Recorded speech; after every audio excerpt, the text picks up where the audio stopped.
നടൻ എന്ന നിലയിലും സംവിധായകൻ എന്ന നിലയിലും തന്റേതായ വ്യക്തമായ സ്ഥാനം കണ്ടെത്തിയ വ്യക്തിയാണ് അൽത്താഫ് സലീം.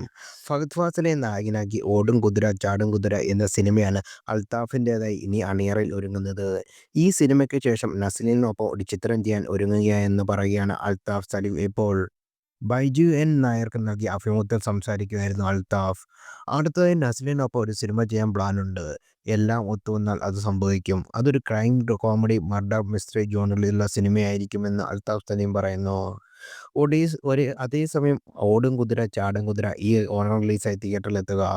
ഞണ്ടുകുളം നാട്ടിലെ ഒരു ഇടവേളയ്ക്ക് ശേഷം അൽത്താഫ് സലീം ഒരുക്കുന്ന രണ്ടാം ചിത്രമാണ് ഓടും കുതിര ചാടും കുതിര. ആഷിഖ് ഉസ്മാൻ പ്രൊഡക്ഷന്റെ ബാനറിൽ ആഷിഖ് ഉസ്മാനാണ് ചിത്രം നിർമ്മിക്കുന്നത്. Dhyan Sreenivasan, Vinay fort, Lal, Ranjith Panicker, Rafi, Johny Antony, Suresh Krishna, Nandu, Anuraj, Idavela Babu, Babu Antony, Vineeth Chakyar, SAFF boy, Lakshmi ഗോപാലസിംഗ്, Athira Niranjana തുടങ്ങിയ സിനിമയിലെ മറ്റു പ്രധാന വേഷത്തിലെത്തുന്നത്. പ്രേമലിന്റെ രണ്ടാം ഭാഗമായ പ്രേമലു 2 ദുൽഖർ സൽമാന്റെ ഉടമസ്ഥതയിലുള്ള വേഫെയർ ഫിലിംസ് നിർമ്മിക്കുന്ന അടുത്ത സിനിമ. തരുൺമൂർത്തിയുടെ ടോർപിഡോ തുടങ്ങിയ നിരവധി സിനിമകൾ നസ്ലിന്റെ അണിയറയിൽ ഒരുങ്ങുന്നുണ്ട്. ഖാലിദ് റഹ്മാൻ സംവിധാനം ചെയ്ത ആലപ്പുഴ ജിങ്കാനയാണ് നടന്റെ ഒടുവിൽ റിലീസ് ചെയ്ത സിനിമ.